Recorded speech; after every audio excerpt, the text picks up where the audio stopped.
నమస్తే, welcome to four sides TV. నేను విషయం ముందుగా హెడ్లైన్స్ చూద్దాం. ఇండియా చేరుకున్న football player Messi the GOAT tour కార్యక్రమంలో పర్యటన.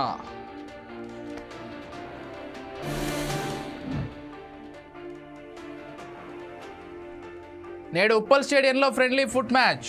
సీఎం రేవంత్ వర్సెస్ మెస్సీ జట్ల మధ్య మ్యాచ్. మంచిర్యాల జిల్లాలో 2 పెద్ద పులుల సంచారం. 2 రోజులుగా హడలెత్తిస్తున్న పులులు.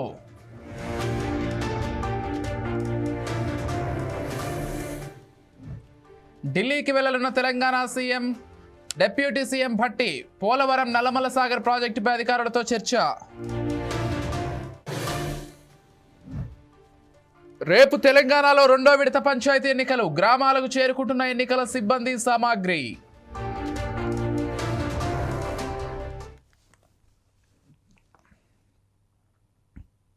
మంచిర్యాల జిల్లా శ్రీరాంపూర్లో పులి సంచారం కలకలం రేపుతోంది. దీంతో స్థానికులు భయాందోళనలో ఉన్నారు. పులి కనిపించడంతో అటవీ శాఖ అధికారులకు సమాచారం ఇచ్చారు. పెద్ద పులి అడుగులను గుర్తించిన అటవీ శాఖ అధికారులు ప్రజలను అప్రమత్తం ఉండాలని హెచ్చరించారు. కొన్ని ప్రాంతాల్లో పులిని బంధించడం కోసం బోన్లను ఏర్పాటు చేశారు. ఒంటరిగా ఎవరూ పొలాలకు, అటవీ ప్రాంతానికి వెళ్లొద్దని కోరారు.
రైట్, ఇక ఆదిలాబాద్లో కొంత పులుల సంచారం ఎక్కువైనటువంటి విషయం మనందరికీ తెలిసిందే. ఈ నేపథ్యంలో జైపూర్ మండలంలో 2 పులుల సంచారంతో అటవీ శాఖ అధికారులు అయితే అప్రమత్తమయ్యారు. కొన్ని బోన్లను కూడా ఏర్పాటు చేసినట్లుగా సమాచారం అందుతోంది. ప్రజలు కొంత జాగ్రత్తగా ఉండాలని కూడా అధికారులు హెచ్చరికలు జారీ చేశారు. ఇదే అంశానికి సంబంధించి మరింత సమాచారం అందించడానికి మా ఆదిలాబాద్ ప్రతినిధి వెంకట్ ఫోన్ ద్వారా సిద్ధంగా ఉన్నారు. చెప్పండి వెంకట్. గత కొద్ది రోజులుగా 2 పులులు మంచిర్యాల జిల్లాలో సంచరిస్తున్నాయి. మొత్తం భయాందోళనకు గురి చేస్తున్నాయి. శ్రీరాంపూర్ ఏరియాలో లింగరేణి మైన్స్ ప్రాంతంలో ఒక పులి సంచరిస్తుంది. ఆ పులికి సంబంధించిన మన సాయంత్రం ఏదైతే హాస్పిటల్ కాంప్లెక్స్ లో వెళ్తున్న వారు చిత్రాలను చిత్రీకరించారు. సోషల్ మీడియాలో పెట్టడంతో అది వైరల్ గా మారింది. ఆ పులి కాస్త నేషనల్ హైవే మీదుగా శ్రీరాంపూర్ ఓపెన్ కాస్ట్ వైపు వెళ్ళినట్టు అధికారులు పాదముద్రల ఆధారంగా గుర్తించారు. ఆ పులిని ఏదైతే ఉందో పులి, ఆ పులికి సంబంధించిన పర్యవేక్షిస్తున్నారు. 50 ట్రాప్ కెమెరాలు ఏర్పాటు చేశారు. అధికారులు అక్కడే ఉంటూ పులి కదలికలను గమనిస్తున్నటువంటి పరిస్థితి ఉంది. మొత్తానికైతే ఎవరు కూడా అటువైపు వెళ్ళకూడదు అని చెప్తున్నారు. ఈ సింగరేణి ఉద్యోగులు రాత్రి వేళల్లో నైట్ షిఫ్ట్ కి వెళ్లేవారు ఉంటారు. వారికి ఇబ్బందులు కలగకుండా మాత్రం చర్యలు తీసుకుంటున్నారు. ఎవరికైనా పులి కంటపడితే వెంటనే సమాచారం ఇవ్వండి. పులి ఎటువంటి హాని చేయదు, పులికి ఎటువంటి హాని తలపెట్టవద్దని చెప్పి అధికారులు చెప్తున్నటువంటి పరిస్థితి ఉంది. మరో పులి జైపూర్ ఏరియాలో సంచరిస్తుంది. జైపూర్ అటు నుంచి ముదిగుంట, కాన్పూర్ వైపు వెళ్ళినట్లు చెప్తున్నారు. అది నిన్న సాయంత్రం గోదావరి పరివాహక ప్రాంతం ఇందారం ఇసుక రీచ్ వద్ద కనిపించినట్లు అధికారులు గుర్తించారు. ఈ 2 పులులు సంచరిస్తున్నాయి. మొత్తానికైతే ఒక ఆడపులి, మగపులిగా గుర్తించారు. ఇవి జట కట్టేందుకు మాత్రమే తిరుగుతున్నట్లు అధికారులు చెప్తున్నారు. మొత్తానికైతే డిసెంబర్, జనవరి మాసంలో జత కట్టే సమయం పులులు కాబట్టి పులులు సంచరిస్తూ ఉంటాయి. ఎప్పుడైనా ఉమ్మడి ఆదిలాబాద్ జిల్లా వ్యాప్తంగా డిసెంబర్, జనవరి మాసంలో పులులు అటాక్ చేసి ఇప్పటికే 5గురిని హతమార్చినటువంటి పరిస్థితి ఉంది. ఈ ప్రాంత ప్రజలు ఎవరు కూడా అలర్ట్ గా ఉండాలి, నిర్లక్ష్యం వ్యవహరించొద్దని చెప్తున్నారు. పశువుల కాపర్లు అడవులకు వెళ్ళకూడదు. వ్యవసాయ పనులకు వెళ్లే వారు కూడా గుంపులుగా వెళ్లాలని చెప్తున్నటువంటి పరిస్థితి ఉంది. మొత్తానికైతే ట్రాప్ కెమెరాల ద్వారా ఎప్పటికప్పుడు పర్యవేక్షిస్తున్నారు. నేషనల్ హైవేల మీద ఏదైతే స్పీడ్ నియంత్రణ కోసం బారికేడ్స్ ఏర్పాటు చేశారు. మొత్తానికైతే డ్రోన్ కెమెరా ద్వారా ఎప్పటికప్పుడు పరిశీలిస్తున్నటువంటి పరిస్థితి ఉంది. ఫారెస్ట్ అధికారులు ఇటు ఏదైతే సెక్షన్ లో పులి తిరుగుతుందో వెంటనే ఆ సెక్షన్ అధికారులు అలర్ట్ చేసేందుకు, మరోపక్క సెక్షన్ వారికి కూడా సమాచారం ఇచ్చేందుకు సిద్ధమయ్యారు. రేంజ్ నుండి రేంజ్ కు మారినప్పుడు కూడా, ఒక డివిజన్ నుండి మరో డివిజన్ కు వెళ్ళినప్పుడు కూడా ఎప్పటికప్పుడు పులి కదలికలను తెలుసుకొని సంబంధిత అధికారులకు సమాచారం ఇచ్చేందుకు కూడా సిద్ధమయ్యారు. మొత్తానికైతే ఎన్టీసీఏ గైడ్ లైన్స్ ఫాలో అవ్వాల్సి ఉంటుంది. ఎన్టీసీఏ గైడ్ లైన్స్ ప్రకారం పులి ఎక్కడ ఉంది, ఏ ప్రాంతంలో తిరుగుతుంది అనేది ఎవరికి కూడా చెప్పకూడదు అనేది ఒక నిబంధన ఉంది. దీనికి కట్టుబడి ఉండాల్సి ఉంటుంది. కొంత అధికారులు గోప్యత పాటించవలసిన అవసరం కూడా ఉందని చెప్పి ఫారెస్ట్ అధికారులు చెప్తున్నటువంటి పరిస్థితి ఉంది. పులులు సంచరించడంతో మాత్రం పరిసర ప్రాంత ప్రజలంతా కొంత భయానికి లోనవుతున్నారు. Right, thank you Venkat.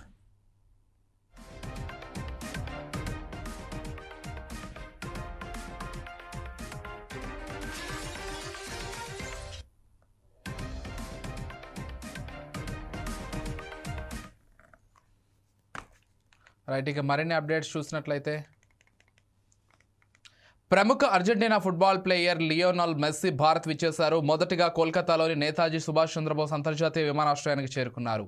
తెల్లవారుజామున 3:30 సమయంలో ఆయన ప్రత్యేక విమానంలో వచ్చారు. ఈ నేపథ్యంలో పెద్ద ఎత్తున అభిమానులు చేరుకుని రాత్రంతా అభిమాన ప్లేయర్ కోసం పడిగాపులు కాశారు. తమ అభిమాన వచ్చాడనే ఒక్కసారి అందరూ పరుగులు తీశారు. ఈరోజు పలు ఈవెంట్లలో మెస్సీ పాల్గొంటారు.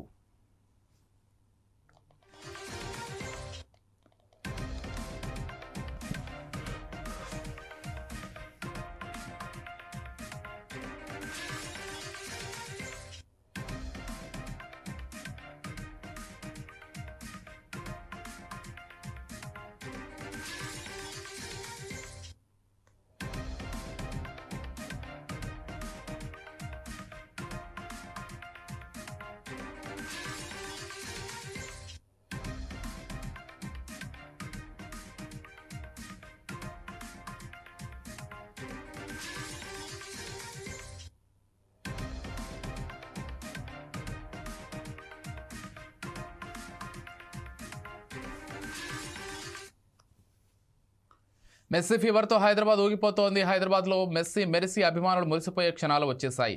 సోకర్ సూపర్ స్టార్ మెస్సీ ఇవాళ సాయంత్రం 4 గంటలకు కోల్కతా నుంచి హైదరాబాద్ వస్తారు. అక్కడ నుంచి నేరుగా ఫలక్నామా ప్యాలెస్కి వెళ్లి విశ్రాంతి తీసుకుంటారు. ఈరోజు సాయంత్రం ఉప్పల్లోని రాజీవ్ గాంధీ అంతర్జాతీయ స్టేడియంలో జరగనున్న ఒక చారిటీ మ్యాచ్లో ఆయన పాల్గొననున్నారు. ఈ నేపథ్యంలో రాచకొండ పోలీసులు ఉప్పల్ దాని పరిసర ప్రాంతాల్లో భారీగా ట్రాఫిక్ ఆంక్షలు విధించారు.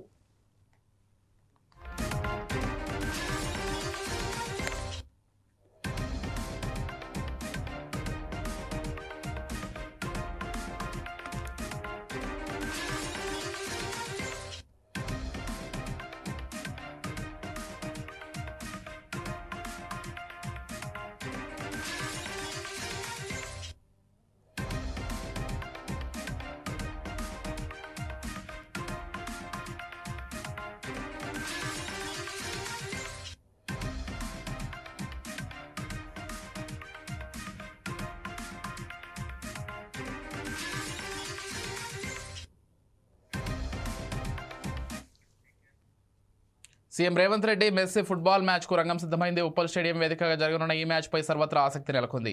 ఫుట్బాల్ మ్యాచ్ టికెట్లు కూడా హాట్ కేకులు అమ్ముడుపోయాయి. రేవంత్ మెస్సీ మ్యాచ్ నేపథ్యంలో రాచకొండ సిపి సుధీర్ బాబు పలు కీలక ఆదేశాలు జారీ చేశారు. హైదరాబాద్ ఇమేజ్ను పెంచి ఈవెంట్ ఇది అని అన్నారు. మ్యాచ్ సందర్భంగా అందరూ క్రమశిక్షణతో మెలగాలని సూచించారు. స్టేడియం దగ్గర పాసులు అమ్మబడవని, ఇప్పటికీ ఆన్లైన్లో పాసులను విక్రయించినట్లు చెప్పారు. పాసులు లేని వారు స్టేడియం వద్దకు రావద్దన్నారు. మెస్సీకి జెడ్ కేటగిరీ భద్రత ఏర్పాటు చేశామని, గ్రీన్ ఛానల్ ద్వారా మెస్సీ ప్రయాణం చేస్తారని వెల్లడించారు. మ్యాచ్ లైవ్ టెలికాస్ట్ ఉంటుందని, టికెట్స్ లేని వారు ఇంట్లో ఉండి టీవీలో చూడాలని కోరారు. మ్యాచ్కు వచ్చేవారు 3 గంటల ముందే స్టేడియంకు చేరుకోవాలని, ఆలస్యంగా వచ్చేవారిని అనుమతించమని స్పష్టం చేశారు. మ్యాచ్ కోసం వచ్చేవారు పబ్లిక్ ట్రాన్స్పోర్ట్ను వినియోగించాలని సూచించారు. వ్యక్తిగత వాహనాలు తీసుకురావడం వల్ల ట్రాఫిక్ సమస్య తలెత్తుతుందని తెలిపారు.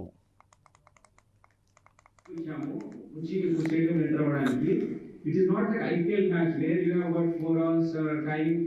మన టీం బ్యాట్ చేసినప్పుడు వద్దాంలే అనుకుంటారు కదా మనం జనరల్లీ అదర్ సైడ్ బ్యాటింగ్ కావాలి మన team. That chance is not here no. Just 1 hour టైంలో ఆయన ఆడేది కూడా కొన్ని స్పెసిఫిక్ రిస్ట్రిక్షన్స్ టైంలో ఆడతారు. కాబట్టి ముందుగా వచ్చి కూర్చోవడం బెటర్. మీరు లేట్గా వస్తే మీకు ఆ ఛాన్స్ మిస్ అవుతుంది. కాబట్టి కొంచెం మీరు 3 hours విండోలో వచ్చి మీరు సెటిల్ అవుతారండి మీ ఏరియాస్లో. దాని తర్వాత మీరు కోరుకునేది ఏంటంటే వచ్చే ప్రజలకి you use public transportation, either RTC buses or metro. So that మీకు ఈజీ అవుతుంది. లేట్ నైట్ ఏం కాదు ఇది. బై 8:30 ఇది match will go, you can happily go back. So don't come by your own cars. Parking కోసం problem ఉంటుంది. మళ్ళీ మీ ఇద్దరు ఫ్రెండ్స్ ఉంటే వాళ్ళని కలవడానికి వాళ్ళ కార్ వేరే దగ్గర, మీ కార్ వేరే దగ్గర, ఇదంతా బయట before entering stadium you all have that kind of communication gap ఉంది. కాబట్టి you come by RTC bus or by metro, what is convenient you. మేము మెట్రో ఇది కూడా వచ్చే అలైటింగ్ పాయింట్ కూడా టువర్డ్స్ స్టేడియం దిక్కే ఇచ్చాము. కాబట్టి క్రిస్మస్ రోడ్ క్రాస్ చేసి మనం రావాలి, ట్రాఫిక్ ఆపడానికి లేకుండా ఉండడానికి మెట్రో మేము రిక్వెస్ట్ చేశాం. అలానే మీ ట్రాఫిక్ కంజెషన్ లేకుండా ట్రాఫిక్ పర్స్పెక్టివ్ లో ఆర్టీసీ బస్ స్టాప్ కూడా కొంచెం కన్వీనియంట్ ఉండే విధంగా అడ్జస్ట్ చేశాం. కాబట్టి ఆర్టీసీ అథారిటీస్ కూడా మాకు కోఆపరేట్ చేస్తున్నాయి. కాబట్టి మీరు 2 పబ్లిక్ ట్రాన్స్పోర్టేషన్ వాడాలని చెప్తున్నాం. Suppose you want to come by car, I'm asking you to requesting you to come in the process of car pooling. Car pool చేసుకొని పూలింగ్ చేసుకొని రండి. Don't we have seen other some events, one person driving a huge car, that is actually not civilized window ఇచ్చాము. వచ్చి Telangana CM Revanth రెడ్డిని ఉత్తరప్రదేశ్ మాజీ ముఖ్యమంత్రి అఖిలేష్ యాదవ్ని మర్యాదపూర్వకంగా కలిశారు. జూబ్లీహిల్స్లోని సీఎం నివాసంలో అఖిలేష్ యాదవ్తో భేటీ అయ్యారు. వివిధ రాష్ట్రాలు, జాతీయ స్థాయిలో రాజకీయ పరిస్థితులపై ఇరువురు చర్చించారు. రాష్ట్రంలో అమలు చేస్తున్న అభివృద్ధి సంక్షేమ కార్యక్రమాలను అఖిలేష్కు రేవంత్ రెడ్డి వివరించారు. ఈ సమావేశంలో రాజ్యసభ సభ్యుడు అనిల్ కుమార్ యాదవ్, మాజీ ఎంపీ అంజన్ కుమార్ యాదవ్, రామగుండం ఎమ్మెల్యే రాజ్ ఠాకూర్, కాంగ్రెస్ నేత రోహిన్ రెడ్డి తదితరులు పాల్గొన్నారు.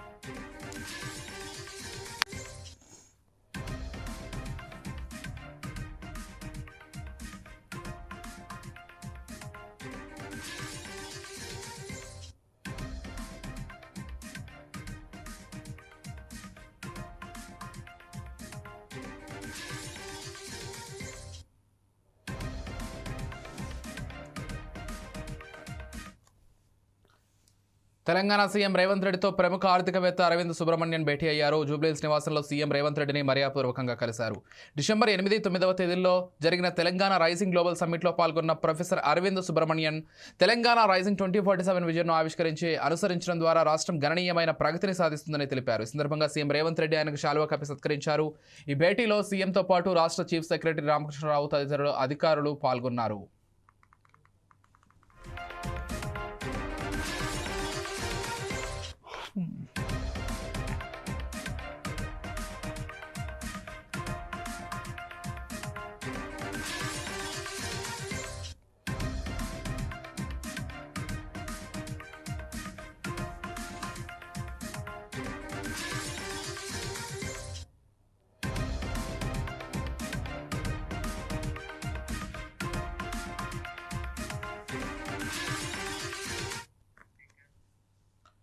ప్రపంచ కప్ గెలిచిన భారత మహిళల అంధుల క్రికెట్ జట్టు సభ్యులను AP deputy CM Pawan Kalyan సత్కరించారు. మంగళగిరిలోని తన క్యాంపు కార్యాలయంలో అంధ క్రికెటర్లను కలిశారు. ట్రైనర్స్తో పాటు సహాయక సిబ్బందిని కూడా పవన్ కలిశారు. అంధ మహిళా క్రికెట్ జట్టుకు ప్రత్యేక సమావేశం నిర్వహించిన పవన్ కళ్యాణ్ వారు సాధించిన విజయానికి అభినందనలు తెలియజేశారు. అనంతరం తన సొంత డబ్బులతో క్రికెటర్లకు 5 లక్షల చొప్పున, శిక్షకులకు 2 లక్షల చొప్పున చెక్కులు అందించారు. ఈ సందర్భంగా మహిళా క్రికెటర్లకు జ్ఞాపికలు, పట్టుచీరలు, శాలువాలు బహుమతిగా ఇచ్చారు. కొండపల్లి బొమ్మలు, అరకు కాఫీతో కూడిన వస్తువుల్ని బహుకరించారు.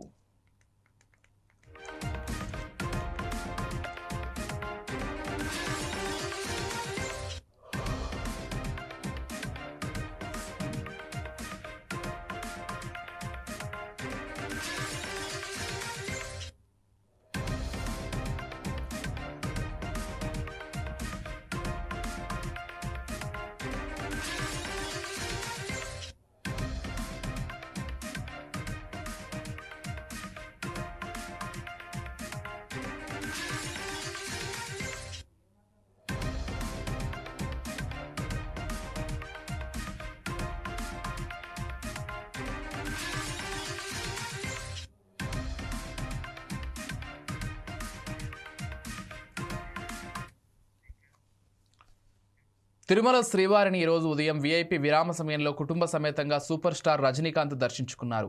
దర్శనం అనంతరం రంగనాయకుల మండపంలో వేద పండితులు వేద ఆశీర్వచనం అందించగా టీటీడీ అధికారులు తీర్థ ప్రసాదాలు అందించారు. ఆలయం వెలుపల అభిమానులు భక్తులు ఆలయం ముందు పుట్టినరోజు శుభాకాంక్షలు చెబుతుంటే అభివాదం చేశారు రజనీకాంత్.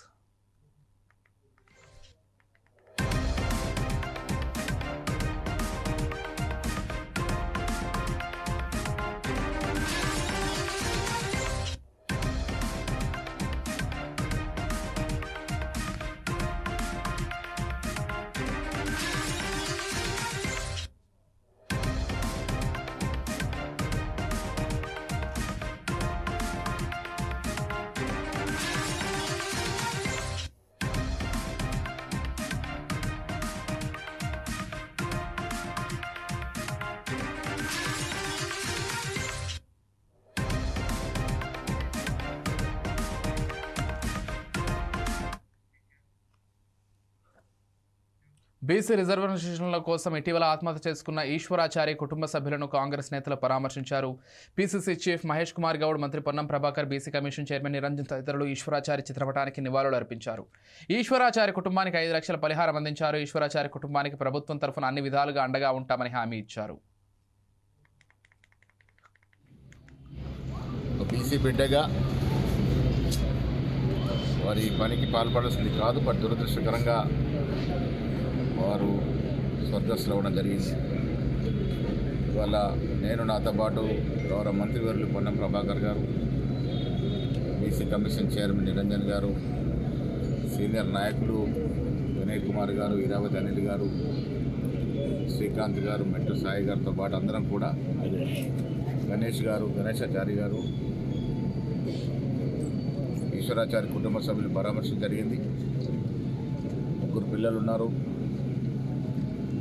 వారి భవిష్యత్తు కోసం అన్ని రకాల సహాయ సహకారాలు అందిస్తామనే మాట నేను, మంత్రివర్యులు, పెద్దలందరూ కూడా చెప్పడం జరిగింది.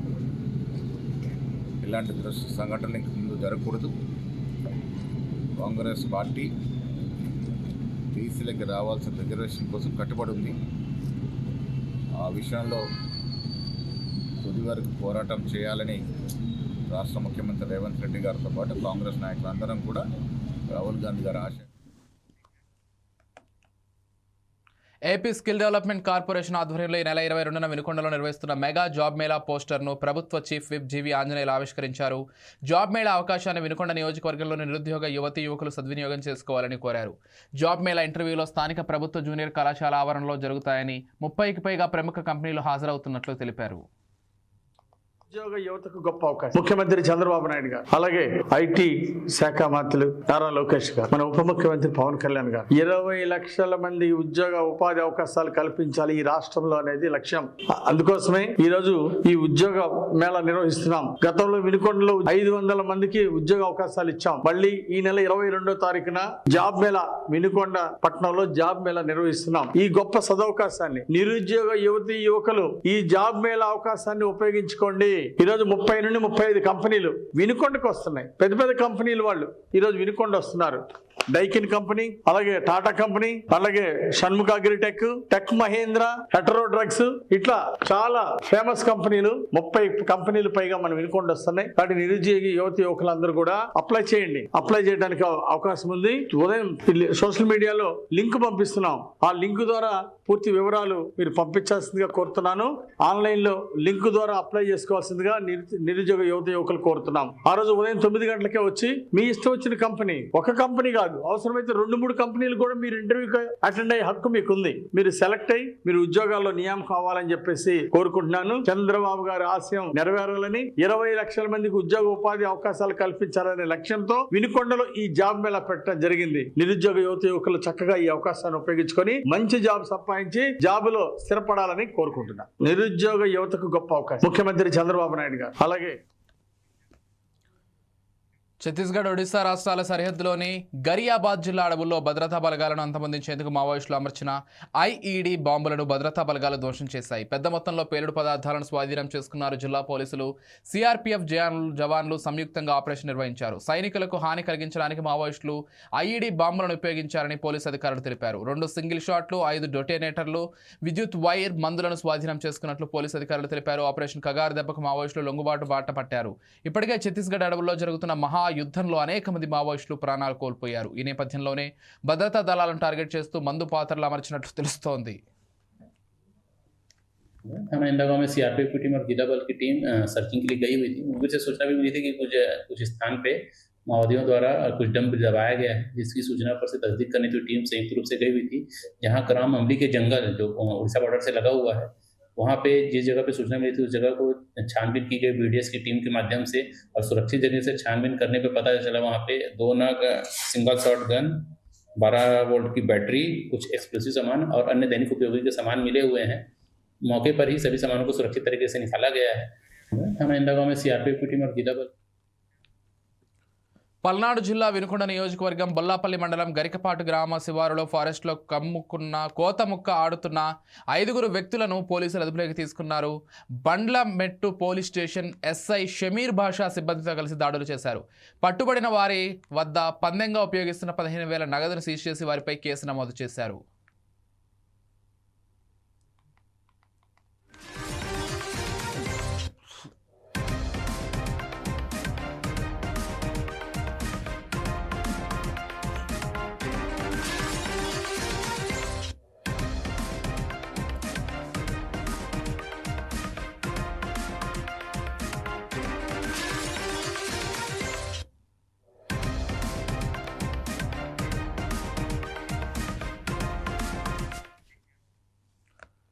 తిరుపతి జిల్లా చంద్రగిరిలోని మంగాపురం వద్ద దారుణ హత్యకు గురైన మదనపల్లి మండలానికి చెందిన యువకుడు ఆవుల నరసింహుల పోస్ట్ మార్టం పూర్తయింది.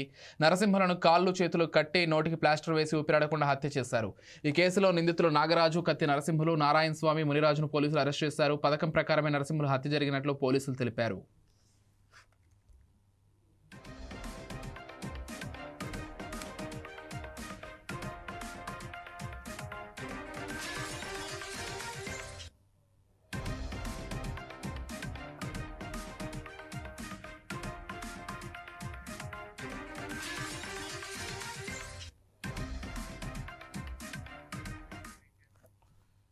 We built an updates. Keep watching 4 Sides TV.